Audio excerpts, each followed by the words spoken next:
da Associação Tocando em Frente, o canal onde você encontra diversos livros com acesso fácil e gratuito. Inscreva-se, curta, compartilhe. Vamos à leitura?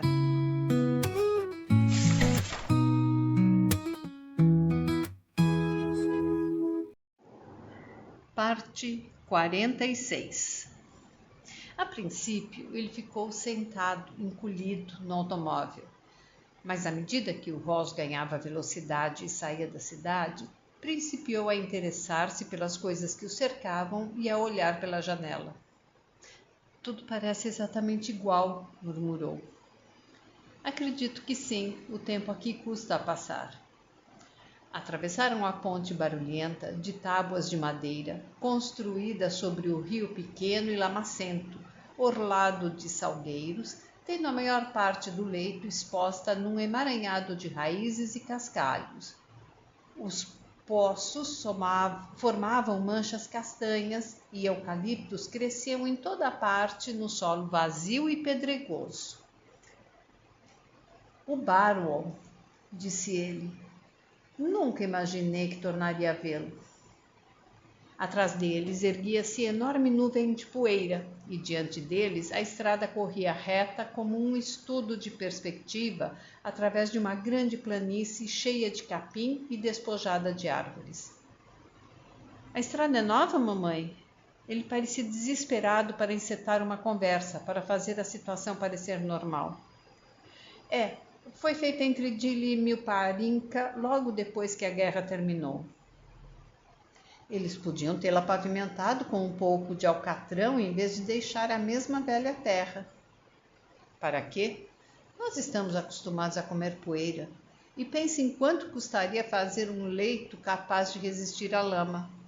A estrada nova é reta, bem conservada e suprimiu 13 das nossas 27 porteiras. Agora só ficaram 14 entre Dili e a sede da fazenda. E espere um pouco para ver o que fizemos com elas, Frank. Já não é preciso ninguém para as abrir e fechar.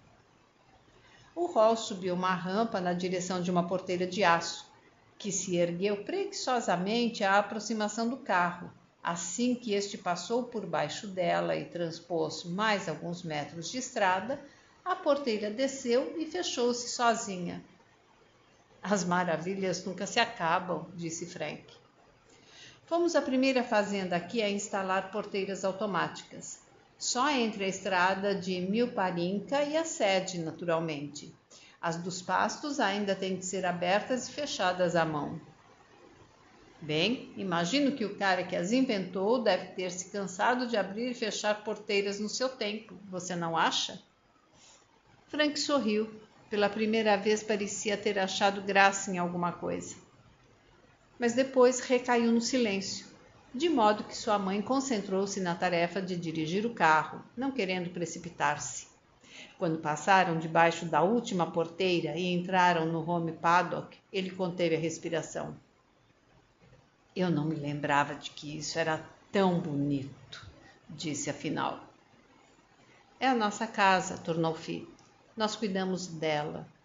Levou o Rolls até a garagem e voltou a pé, com ele a casa grande. Só que desta vez ele mesmo carregava a mala. Você quer um quarto na casa grande, Frank? Ou prefere uma casa de hóspedes só para você? Perguntou sua mãe. Fico com a casa de hóspedes, obrigado. Os olhos exaustos descansaram no rosto dela. Será bom poder fugir das pessoas, explicou. Foi a única referência que ele chegou a fazer sobre as condições da cadeia. Também creio que será melhor para você, disse ela, entrando antes dele na sala de estar. A casa grande agora anda cheia, pois o cardeal está aqui. Dan e Justine estão passando as férias em casa e Lud e Annie Miller chegarão depois de amanhã para o Natal. Lud e Annie Miller? Perguntou Frank. Ela se deteve no ato de torcer um pavio e olhou para ele. Faz muito tempo, Frank. Os Miller são amigos de Mad. Fi espivetou a contento o lampião e foi sentar-se na sua bergère. Jantaremos daqui a 1 hora, mas primeiro tomaremos uma xícara de chá. Preciso tirar da boca a poeira da estrada. Frank sentou-se muito sem jeito na beirada de um escabelo de seda creme, olhando para a sala com respeitoso temor. Parece tão diferente do tempo de tia Mary. Fi sorriu. Acho que sim, disse ela. Depois entrou Mad, e foi mais difícil assimilar o fato de vê-la transformada em mulher madura que o de ver a sua mãe envelhecida. Enquanto a irmã o abraçava e beijava, ele virava o rosto para o outro lado, encolhia-se dentro do paletó largo e procurava, além dela, o rosto de Fi, que continuava sentada a fitá-lo, como se quisesse dizer: não faz mal, tudo parecerá normal daqui a pouco. Dê tempo ao tempo. Um minuto depois, enquanto ele ainda procurava alguma coisa para dizer àquela estranha, a filha de Mad entrou. Uma mocinha alta, magra, que se sentou muito cerimoniosa, fazendo pregas no vestido com as mãos grandes, os olhos claros cravados primeiro num rosto, depois no outro. Mais velha do que Mad quando ele saíra de casa, pensou. O filho de Mad entrou com o cardeal e foi sentar-se no chão ao lado da irmã. Um belo menino, calmo e distante. Frank, isto é maravilhoso, disse o cardeal Ralph, apertando-lhe a mão e voltando-se depois para Fi com a sobrancelha esquerda erguida. Uma xícara de chá? Ótima ideia. Os homens da família Clare entraram juntos na sala. E foi muito duro, pois eles não o tinham perdoado. Frank adivinhou por quê. O sofrimento que infligira a mãe deles. Mas não sabia dizer coisa alguma que os fizesse compreender. Não poderia contar-lhes o seu sofrimento, a sua solidão, nem pedir-lhes que o perdoassem. A única pessoa que realmente importava era sua mãe, e esta nunca pensara que houvesse alguma coisa para perdoar. Foi o cardeal quem tentou salvar a noite, dirigindo a conversação em torno da mesa do jantar, e mais tarde, na sala de estar, conversando com muita diplomacia, fez questão de incluir Frank na reunião. Bob, há uma coisa que estou querendo perguntar-lhe desde que cheguei. Onde estão os coelhos? Perguntou o cardeal. Vi milhões de tocas, mas nenhum coelho. Os coelhos estão todos mortos, respondeu Bob. Mortos? Isso mesmo, de um negócio chamado mixomatose, com a invasão dos coelhos daqueles anos de seca. A Austrália, por volta de 1947, se achava praticamente liquidada como nação produtora de matérias-primas. Nós estávamos desesperados, disse Bob, entusiasmando-se com o assunto e grato por ter um tema de discussão que excluía Frank. Nesse ponto, sem querer, Frank despertou o antagonismo do irmão mais moço com uma observação. Eu sabia que as coisas estavam más, mas não pensei que estivessem tão más assim, disse ele. E refestelou-se na poltrona, esperando haver agradado ao cardeal com sua contribuição para a discussão. Pois eu não estou exagerando, acredite, tornou Bob ácido. Como é que Frank poderia saber? E o que aconteceu? Apressou-se em perguntar o cardeal. No ano retrasado, a Organização de Pesquisa Científica e Industrial da Commonwealth iniciou um programa experimental em Vitória, infectando coelhos com um vírus que ela arranjou. Não sei direito o que é um vírus, mas acho que é uma espécie de germe. Seja como for, a organização deu ao seu vírus o nome de vírus da mixomatose.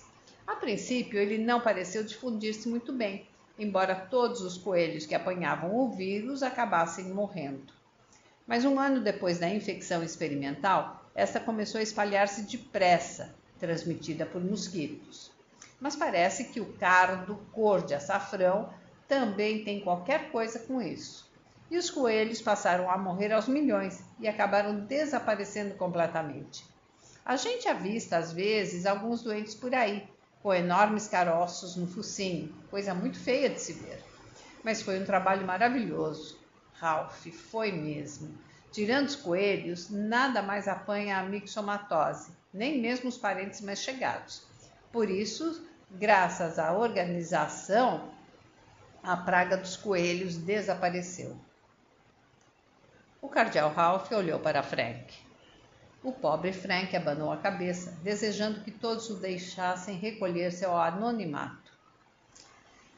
Guerra biológica em escala maciça. Não sei se o resto do mundo sabe que se travou aqui na Austrália, entre 1949 e 1952, uma guerra de vírus contra uma população de trilhões e trilhões de seres que conseguiu acabar com ela.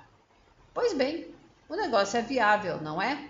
Já não se trata de jornalismo sensacionalista, mas de um fato científico. Eles podem até enterrar suas bombas atômicas e suas bombas de hidrogênio. Sei que isso tinha de ser feito.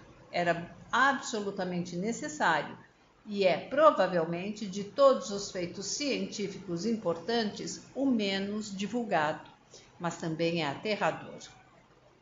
Danny acompanhara a conversa com sua atenção. Guerra biológica? Nunca ouvi falar nisso. Em que consiste ela exatamente, Ralph? Os termos são novos, Dan, mas como diplomata papal, preciso estar a par do sentido deles. Numa palavra, guerra biológica é mixomatose. É a criação de um germe capaz de matar ou inutilizar específica e exclusivamente uma espécie de seres vivos. Quase inconscientemente, Danny persignou-se e encostou-se nos joelhos de Ralph, de Bricassar. Será melhor rezarmos, não será? O cardeal olhou para a cabeça loira e sorriu. Se conseguiu ajustar-se afinal à vida de Drógueda, Frank deveu a Fi, a qual, em face da rígida oposição masculina dos Clédes, continuou a agir como se o filho mais velho se tivesse ausentado por pouco tempo e nunca tivesse envergonhado a família, nem magoado profundamente sua mãe. Tranquila e discretamente, introduziu-o no nicho que ele parecia desejar ocupar, afastado dos irmãos. Tampouco o animou a recuperar parte da vitalidade de outros tempos, pois toda ela se fora. Fi percebera-o no momento em que ele a fitara na plataforma da estação de Dili. Tragado por uma existência cuja natureza ele se recusava a discutir com ela, o máximo que a mãe podia fazer pelo filho era torná-lo tão feliz quanto possível. E, sem dúvida, o modo de fazê-lo consistia em aceitar o Frank de agora como o Frank de sempre. Nem sequer cogitou de propor-lhe o trabalho nos pastos, pois os irmãos não o queriam. Nem ele queria uma espécie de vida que sempre abominara. Como ele gostasse de ver coisas crescendo, Fi o pôs para trabalhar nos jardins da sede, onde o deixavam em paz. E aos poucos os Clédes se foram acostumando a ter Frank de volta ao seio da família e começaram a compreender que a ameaça que ele costumava representar ao seu bem-estar já não existia. Nada mudaria jamais o que a sua mãe sentia por ele, estivesse ele na cadeia ou em Drógueda, e ela nunca deixaria de senti-lo. E como ele não se metia na vida deles, não era nem mais nem menos do que sempre fora. Fi, todavia, não se alegrava por ter Frank em casa outra vez. Como poderia alegrar-se? Vê-lo todos os dias era-lhe tão triste quanto não poder vê-lo. O terrível pesar de ter de presenciar o espetáculo de uma vida arruinada, de um homem arruinado.